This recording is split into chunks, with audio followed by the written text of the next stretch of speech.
All right, let's get going. So, welcome, and I'm going to share my screen real quick here to give you an idea of what we're doing. And so, whoops, let's go back to. It's always like that. Here. So, welcome to basically a presentation on collaboration, and there's going to be kind of two parts to the today, and one is going to be something that we consider to be real time, or it's almost face to face, but it's via digital tools. And the other one will be a tools that you can use if you're not present at the same time. And some of these tools you'll notice, and we'll talk about them. They can be used for both. So, but some of them allow for the interaction to occur at separate times. So this is my word cloud. There is one bad word in here, so I'll give you a few seconds to look for that. If you can find that one. Okay, there really isn't a bad word in there. I just want to make sure I had engagement. So it works out really great at middle school. So in the bottom left-hand corner. It's joint. Joint is the bad word. That's correct. It is joint. So I took out clip just in case. I didn't want anybody to get too much. So I think joint was supposed to be join 2 times, but that's how it goes. So you can follow along in the presentation if you want. The GG link is down there. It's just bytes and then the date 5/12. So if you want to follow along with us. So this is an article from, from a page for a university, and the whole page is on the last page. You can read, you can click on the link, but it talks about the research suggests that we're becoming more and more interested in collaboration. And if you haven't noticed, there's less and less time. So one of the things that has emerged from the quarantine is the ability and the ease in which we can collaborate without burning gas and wasting time to get together. We can just do it from wherever we are. And we actually have more time because we're saving, 30 minutes, half hour, an hour in travel time, and the whole meeting could be over by then. So it makes it a little easier to have meeting times when you don't have the travel component. Also, a lot of times we had a tendency to become isolated in our classroom. This is really hard for elementary teachers because they are so busy, so many preps, and it takes a lot of scheduling to align them to work out that way, especially with using specials as their major tool to get that done. So the full article is on the last slide, but it talks more about the just some really good components of collaboration. I recommend that you read it. So the first part that we're kind of looking at is real time.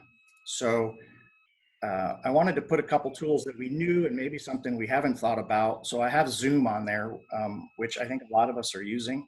Zoom, is that? And Google Meets, and underneath in the bottom corner, if you can see it, Google Suite Tools, and FaceTime. So FaceTime is linked if you want to click it. And FaceTime, group FaceTime, this has been out for a little while. It's not a brand new tool or anything, but basically, if you have a chat going like this with a group, you can just click FaceTime right from the chat and have a group FaceTime. So if you happen to have people that are a lot of people using an iPhone and can FaceTime, and that's really the hang up, is that it's specific to a certain platform, but it is pretty easy, and there's a lot of people that have iPhones. So if your team happens to be one, I think our team, I don't know if anyone who has an Android anymore on our team, so this could be something we used, but it's not difficult to do. You can also go straight into FaceTime and click right on the plus, and you can just add names right from there. So I love that they always use Appleseed in one of their examples. I don't know if any of the Appleseed generation has continued to survive after the Alamo. I only know of Johnny, and that's the last person that I know to carry the Appleseed name. So the jokes won't get any better than that. So if you don't like those, it's going to be a rough time. So this is the worst to make jokes because it's like dead silent. It's like having a comedian with no audience, basically, except I'm not really a comedian. And so, all right, so that's something I think that is an option that maybe we just kind of surpassed, but it's one we carry in our pocket everywhere we go. So you can do this, and the other tools have apps for them as well. But so I don't want to make it sound like that. But this one is already there and it's set up, and you can put it on wherever you are. You're sitting in a parking lot and you got your phone mounted to a magnet. I've done that, where I just have the meeting right from the vehicle wherever I have it, wherever I happen to be, and it really allows for a lot of flexibility. Back to here. So the other one on this page is that I wanted to talk about, and I'm sure you're a lot of people are using this, but Google Meets. And Google Meet has a grid view that you can add as an extension. And my extension is right here. And it basically will allow you to have basically Zoom characteristics to your Google Meet. Now, the thing about Google Meets that there's two components of Google Meets with grid view that I really like. And I'm not selling or promoting one over the other. I'm just giving you plus delta on these. Google Meets has the ability to swap the camera from 720 to 360. So when you're having those moments where things are really ragged in connections, you can have people in the group all swap their camera relatively easy to 360 quality so that you can still see them, but you're not using the bandwidth, which is really nice. And the other thing is that it's integrated with Google Classroom and with Google Voice. So let's see if I can pull up Classroom.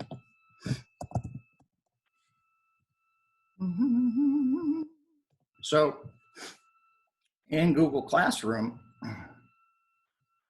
and you go into your class and your settings, you'll see now right here that there is a Google Meets. So this link, though, however, is the only link for all of your classrooms. There will not be a separate link for each Google Classroom at this time. This will be the one and only Google Meets that you have. So what I would think would be a great use of this is if this was your tutorial site, where it's always the same link and it always is available for them to come to. And when that's visible, it is located right here. So there's no real reason to short link it or anything, because the students can sign into Google Classroom and just tap it. What's really nice here again is if the student has Google Classroom on their phone and they put on Meets, they can do the conference with you from anywhere they have a mobile device. So it's device agnostic. Now, that does not take into consideration all of the students that are going to say they don't have any space left on their phone for an app because they have 7,000 pictures, which was the thing I always got when I said, just drop this app on. And they're like, Mister, I don't have any room left on my phone, And then you find out they've got like 400 videos and TikTok saved to their phone. I think at the time, I'm a little older and my teaching has been a gap. So Vine was the one that they were using at the time. So, and then when screen capture came out, they started recording their screens, and then they ended up using even more space. So those are a couple tools that I think might come in pretty cool, pretty handy for you. I like this Google Meets grid because check it out. This was actually offered by St. George Episcopal School, actually created this grid. So they took a full version and they kind of made it a little easier for education. So they just kind of tweaked it a little bit. And if you do use this tool, there is a little button up here that you can choose to show yourself in the grid or not show yourself in the grid. So that is an option you can use as well. And then the chat is still on the right column as well. So it's all still there for you. Okay. So I'm going to stop sharing, go on to. So with that, let's open it up to the participants here. I'm going to mute my microphone and let's have someone, we've got a couple questions. The first one is, what have you used to collaborate in real time so far? And what are some of your takeaways from that tool? So,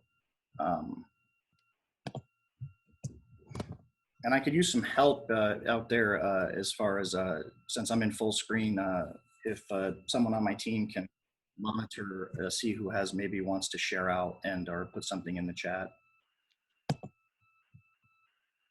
I got you on the questions on the chat, Mike. All right. Thank you.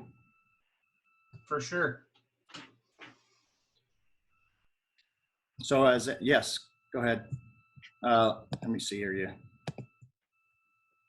unmuted? Can't. Hold on, I can't seem to. Whoops.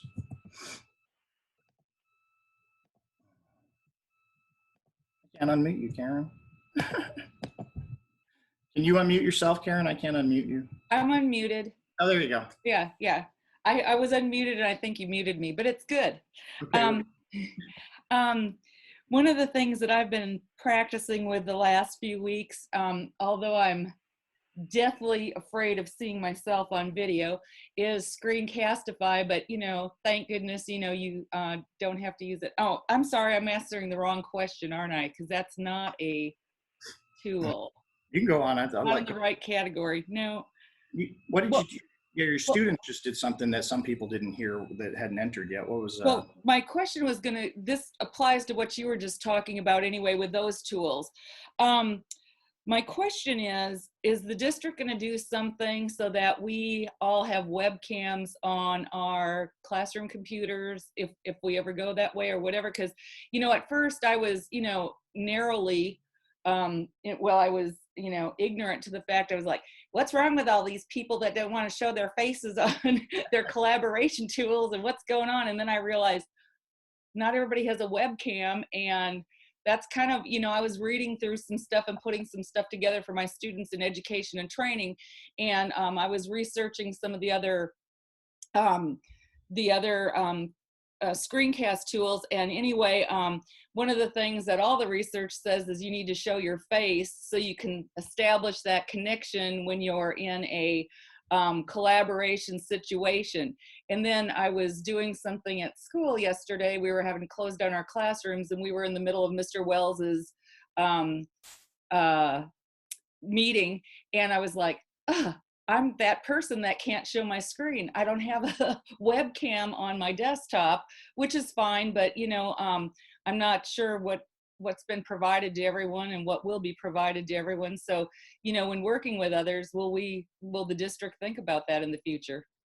That's a good question. And the district, one of the reasons we moved to Chromebooks was the built-in cameras and microphones. So portability and built-in tools, so we didn't need the peripherals for it. That has always been a struggle to get our hands on. When I had teachers that wanted to jump ahead of the curve on this years and years ago, 4 or 5 years ago, was locating a camera and a microphone. And I'm not a big fan of suggesting how a teacher spends their money. So I would try to find some inexpensive ways to do that. But that is one of the nice things about the devices that are being rolled out. And yours are coming at Birdville High relatively shortly. So you'll be able to do that with your district HP Chromebook. So that is the solution. However, that said, there are USB ports for that if you want to add, and a microphone, headphone jack. So you'll see a lot of people maybe using Apple earbuds or some other set of headphones that have the 3-line jack that goes in, or using Bluetooth to connect to their Chromebook, so they get a better quality of audio. And it's funny you mentioned one of the strategies, that the best practices for that made me think of something. The students are used to you being in person. So when you make a mistake or you miss, or you say the wrong word or you stumble, that's what they're used to. And a lot of times when people put themselves into a presentation and are presenting something in a Loom or something they're recording, they try to make it perfect, which makes it sterile, which actually has shown to the students don't like that as much. They want to see, they want to see those issues. They want to see, just think about when the tech person comes out and they have technology problems right in front of you. Everyone seems to enjoy that. But when it's on a video, we can make it look like we never have any tech problems and everything works out perfectly, which is a highlight reel, not real life. That's not backstage, So just think of it in that manner where don't spend hours going back to cut out this pause and this, that, and crop, unless you're trying to make the video shorter. But if it's just because of some kind of little, thing that you say or mess up, just leave it in there, let it roll. That's what they want to see. That's what they're used to. So you got to maintain your personality, which is so hard when there's no one looking back at you, when you're doing that, because like right now I'm staring at a white light and a little circle to see all of you, and I see about 4 faces, which would be different than seeing 20, 25, and 30 in classrooms. So that's good. Does anyone else want to share out on, let's see, if you just stepped in, the questions are, let me share my screen again. Let's go back one. Question is, what have you used to collaborate in real time, and what are some of the takeaways of those tools? These are a few that we talked about, that we mentioned and discussed. And is there anyone else that wants to?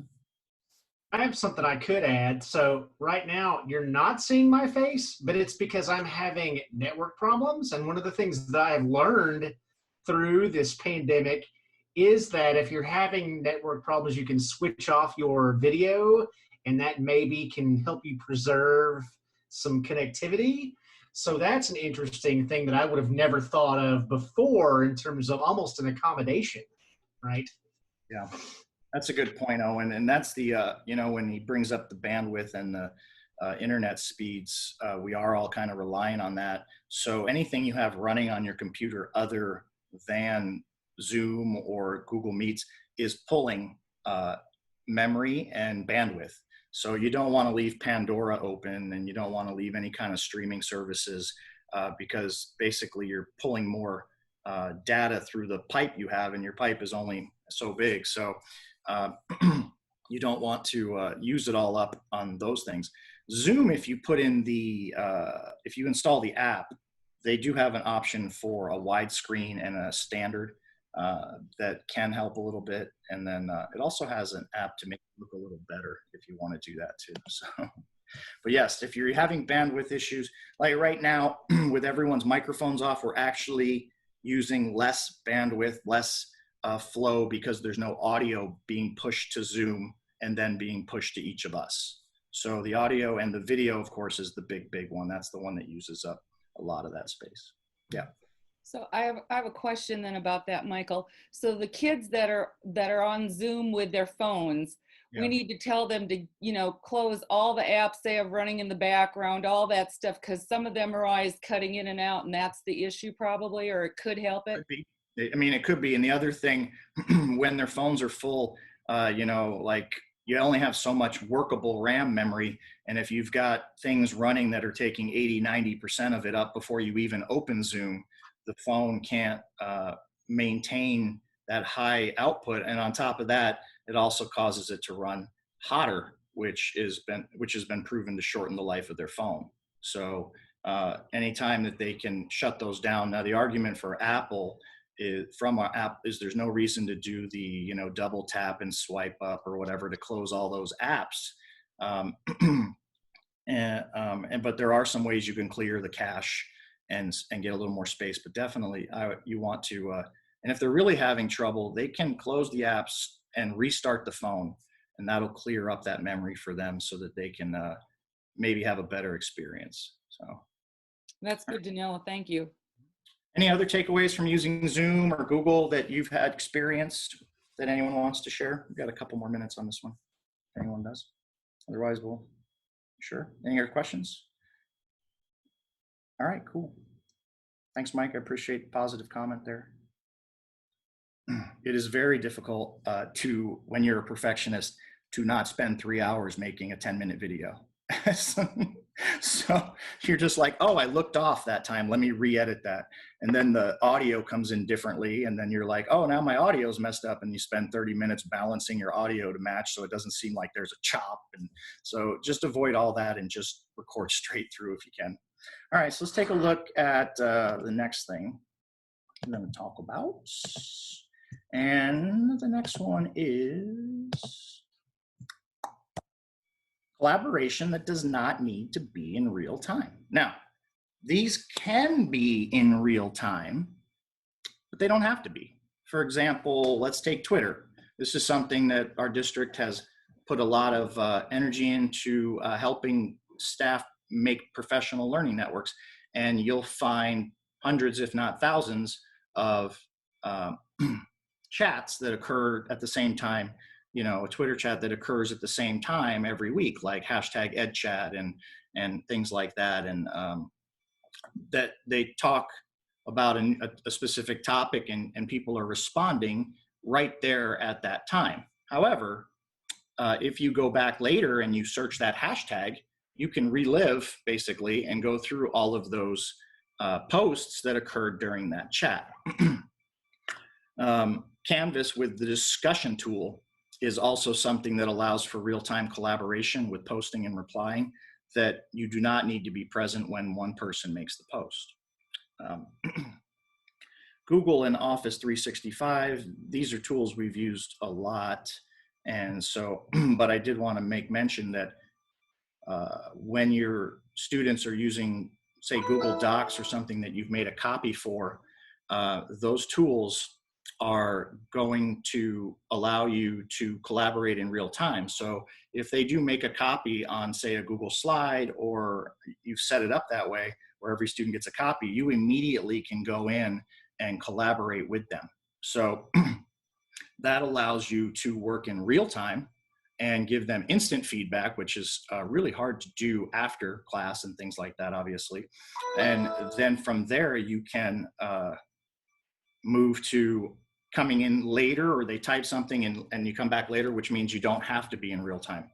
And another one that people don't necessarily consider are tools that have photos and links, like Pinterest and Instagram. And Pinterest, with the ability to make boards and share your boards with people, allow you to share your board and with each other and share ideas. And so say your topic is about verbs, I don't know, and you can go in and find all kinds of things about it and make a board. You can find graphics, infographics, posters, other teachers' examples of cards that they've maybe created, all of those things. Art teachers really enjoy Instagram, obviously, because especially visual arts, because they can go in and do a lesson and they can search cardboard art and they can find everything that has to do with cardboard, anybody who's hashtag cardboard art. And with that, you can also, with those professional learning networks, you can search multiple tags. So you can go ahead and search cardboard and then hashtag art and get things that have both of them in there. Excuse me. So there's a truck outside. I apologize for that. She's making a lot of noise. And so basically you can go through and do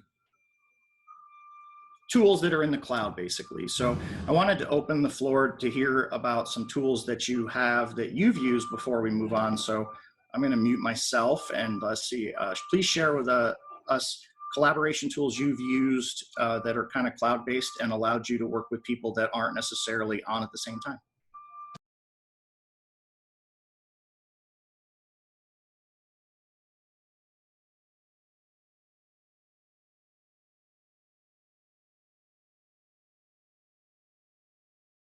Not everyone at once. Okay, I hate crickets, so I'll go ahead and I'll talk. We have the Texas Association of Future Educators organization or club, and we do team events for competition. And so as soon as those teams are established every year, I'm always the owner of whatever we use for our collaboration tool. Usually it's in Google Slides or Google Docs because we have to do presentations, etc.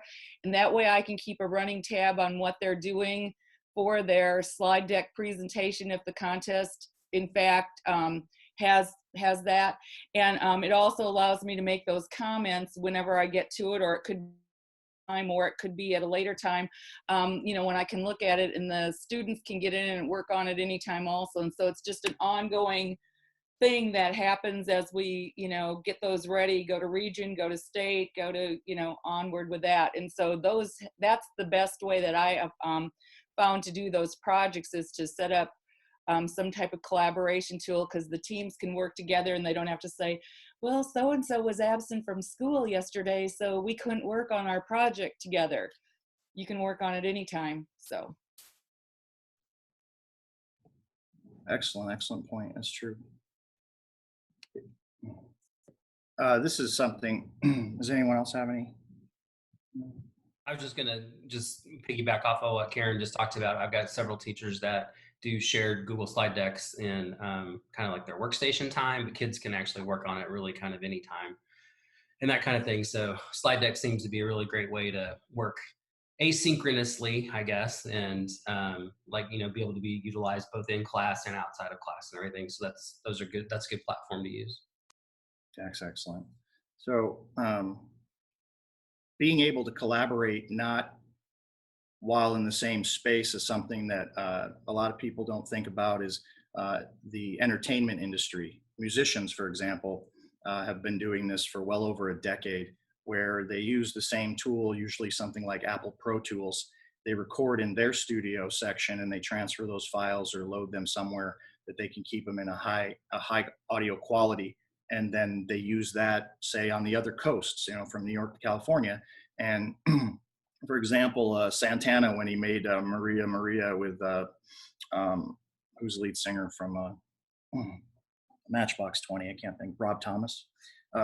They sent the audio to Santana, and then Santana just made the guitar licks there and sent them back. So another thing is the announcer who does the Coming This Summer, those movies, and he does the announcing. He does that from his house. He's got a little studio box, and he basically goes in there and does those and sends them to the companies, the advertising and the film companies. So basically, there's a really cool clip of him in there, and he's like doing one after another.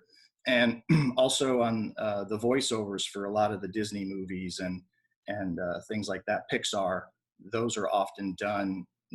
They're not together, obviously. The days of We Are the World with Michael Jackson and Cyndi Lauper and Huey Lewis and all being together in the same room to sing a song has been a thing of the past for a long time. So that's one of the nice things about the collaborating like that. So it seems now that teaching is starting to catch up as well on the distance and things like that. So, well, does anyone else have anything? If not, I'm going to show you a cool tool that's been around a while, but I like it. I like it a lot. So we're going to take a look at a tool called Voxer, and share my screen. And Voxer has a free account, and basically it allows you to communicate verbally. And this can come in really handy if you're on the go. And basically you can hear a question and then you can respond. And the nice thing here too is not only does it have an app, but it also has a web version. So I thought I was logged in already. Boy, I hope that's saved. Hooray. Okay, so in Voxer, basically you have chats and contacts, and the first thing you can do is you can type and you can send that.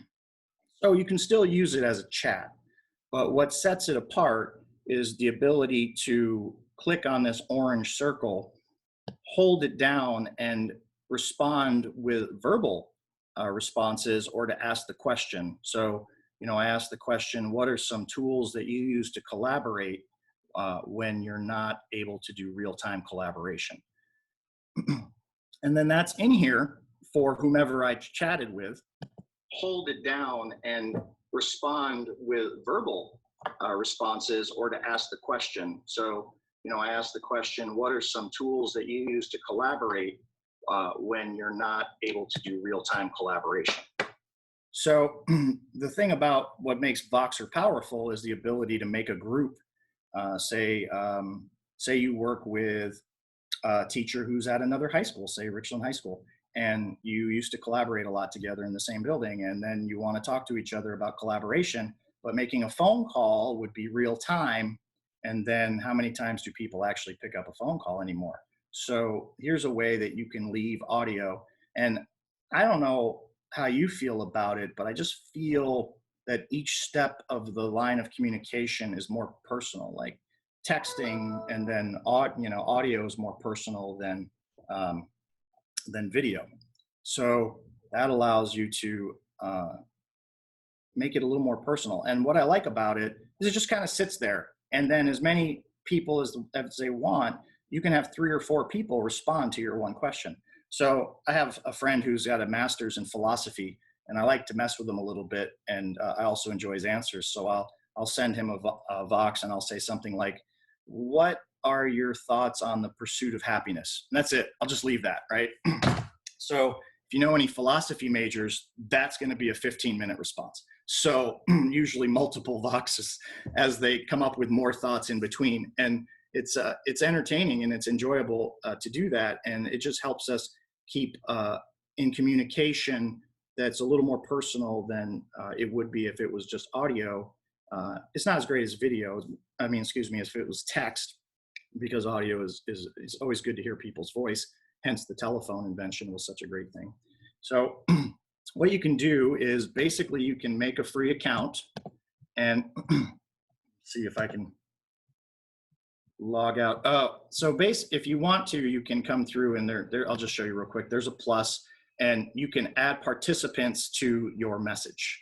So you can go through and, let's say I'm going to add Jennifer, and I'm going to add Kelly, and I'm going to add Jeff. And I just start boxing.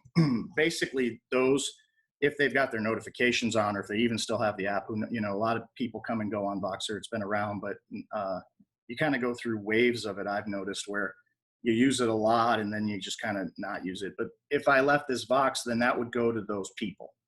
And so basically I'm just easily creating a chat, and you can search for more friends, and you can do all of those things as well. So as a matter of fact, was my screen even shared on that? I don't think it was. Let me try that again.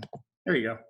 Let's do that again. So you can go to plus and you can add participants just like that. And then when you have that chat, whatever I leave for them for a Vox will be done and left there. So I have no idea what you didn't see, honestly, to tell you the truth. So Vox is pretty cool. And so basically it's like walkie-talkies, but not live. So you don't have to have your walkie-talkie on to hear it. So, and you don't have to buy any walkie-talkies, which is nice. So this is something, I'll have to check the age on this one, but this is something that can be pretty cool for students as well, because they can leave you audio responses. So it's kind of like it could be an audio Flipgrid, but with the ability to reply. So this is a tool, all the tools that I show, I always envision students using them as well. So I feel like it's a trickle down. If I can get admin to use a tool, it makes it to teachers. And if I can get teachers to use a tool, it makes it to students. And that is a nice thing, because the students enjoy doing those. Any questions on Voxer? Yeah. There's a phone app for that? Yes, there is. Okay, yeah, that's the big thing I've learned during this whole COVID thing, is make sure kids can do it from a phone. Yeah, it was primarily a phone app, and then they've added the web support over the years. So yes, it is a Android and Apple phone, so it doesn't matter which platform they're using. They can use Voxer. Anything else? Cool. An oldie but a goodie. All right, so the next one. So let's take a look at, well, we got the takeaways. Let me go back to share. All right, share my screen. All right, so the next thing, we asked that question. So this is kind of an extension to what we've talked about. It kind of falls into an everything category. It does it all. And this is a site that gives you 90 days free. And, and otherwise they do charge for it. But what it is it's an all-in-one location. So you can brainstorm together collaboratively or individually as you come on, but you can also have a meeting. You can also have quizzes, surveys, and all kinds of things along that line. And so that is linked. And I'm not going to spend a ton of time going into everything in it, but you can try it for free. And it will ask for your, I put in my district email and it asks for, what district you work for or what school you're in. And you basically can create any of these tools. So if you want to check it out before you go into, investing and, signing up for it, it does have a list of the products. There is meeting, there is the brainstorming component. So it kind of takes a lot of tools that maybe we have separately and puts them into one. And you can see there's mobile device for questions and grouping available, testing and learning as well. So you've got your kind of a response system built in. And you share it with your URL. You can throw text, pictures, videos, PDFs all into that, and network. So, and so this allows you to network between meetings so that things are connected. So those are some things. I just wanted to put that in there because I believe in extensions and modifications. So, so that is Claxon. And business has been way ahead of us on collaboration tools. I mean, I think, was it Mr. Mom on the cars, and they were telephone conferencing to Japan. So they were already having virtual meetings basically just without video. And I think that was 80 something, right? I don't age myself on that one, but I feel like that was a long time. Michael Keaton, right? You remember that movie? So that is something that has been going on for a long, long time. And so I thought that it's nice to check out what business is doing, because business often has a lot of tools. Obviously the business world's real big on Microsoft Office. And so we want to teach our kids that. So it's always good to find out what's business doing and then maybe introduce that tool to our students as well, so that they become familiar with something that maybe is not necessarily we use as a standard, but something that they may experience in the real world. So last thing I had is final thoughts or comments or questions that you may have. So did I just lose my, there you are. So is there any questions or comments about anything we've covered today? We have a few minutes left. It's very quiet. It's okay. So let's take a look at the last thing if you want. So there is this article here, more information about collaboration, importance of emotional support for teachers, and technology to connect with colleagues, and delegate tasks between strengths. And then this is linked to a program at a university that discusses a little more benefits of those. Those are the main topics of those things. it's important. Isolation isn't necessarily good for anyone. So as we're finding out in this, so isolating in your teaching isn't something you necessarily want to do either. It is hard if you are the only teacher on the campus that does a certain job or a certain subject, but digital tools allow you to really help you do that. So anything? So we'll just wrap this up. Is there any thoughts, comments, tools that maybe you really like that you want to give to the benefit of the group in case that someone wants to check them out? I only covered a few. There's hundreds. So anyone? Michael, one of the ones I really have started liking is one called Wakelet. Wakelet's a great tool to quickly not just compile common resources, but share those without having to create a big LMS or something like that. So if you've not checked it out, check out wakelet.com.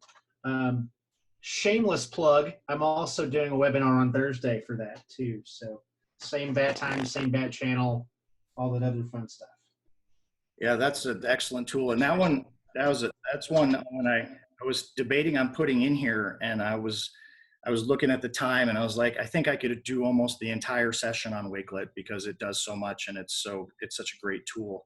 It's definitely something that you want to do. And this summer we'll have an online course that will have Wakelet and Adobe products in it, Spark. So if you're looking for authentic tools that students can have an opportunity to create authentic works, and you can come and check that out.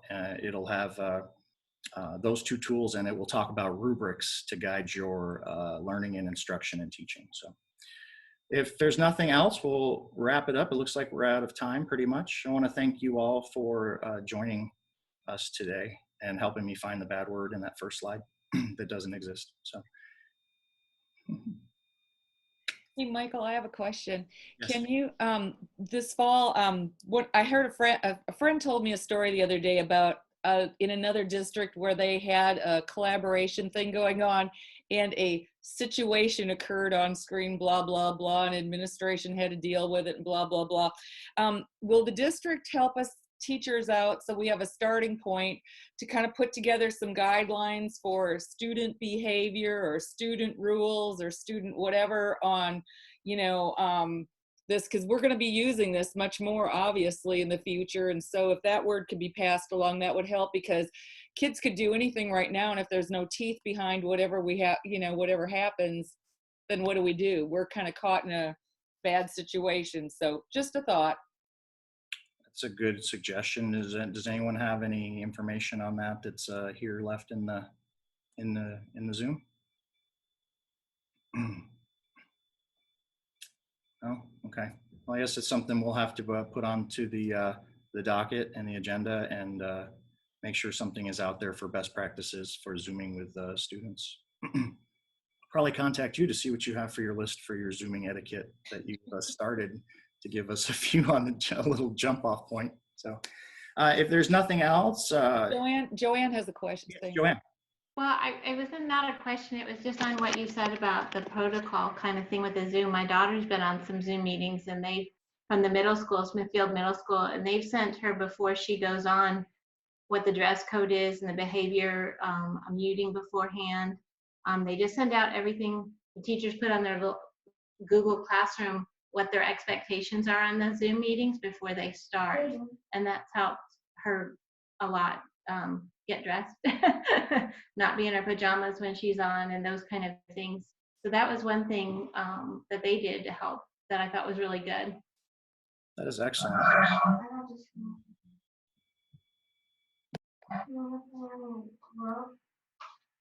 Well, thank you for coming. We're a little over time. I appreciate you sticking around. If you have any further questions or want to talk about tools or collaborate, our team is always available for you. Just let us know, and we'd love to meet with you and discuss some things and see how we can make great things happen for students and teachers in Birdville. So thanks for coming.